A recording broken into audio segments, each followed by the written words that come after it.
When using the chatter approach, we always begin with a meaningful context. In this activity, to practice sequencing, we're going to use a book review as a stimulus. Students will practice language to describe the steps involved in doing a book review, and they'll have the opportunity to redraft and improve their oral work.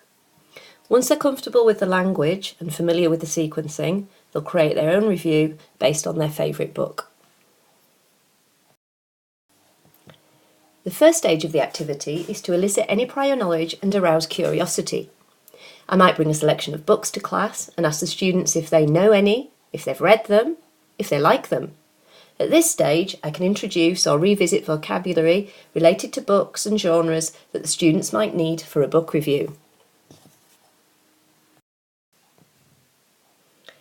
When my students are warmed up, the next stage of the activity is for them to become familiar with the steps involved in doing a book review. This is when I introduce the Chatter app to create my storyboard. I add my images, step by step, to describe my favourite book and build my book review.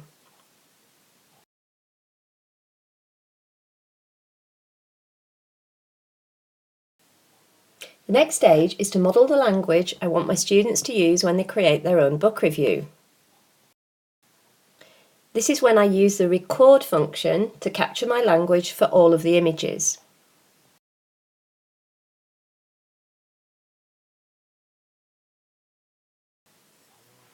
The next stage is oral rehearsal.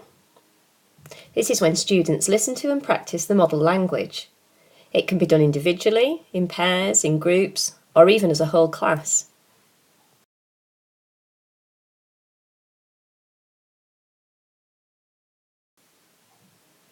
Now students are prepared, the final stage is to let them get creative.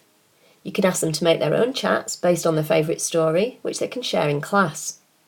Practicing and creating chats is a perfect scaffolding activity for preparing students for writing tasks too.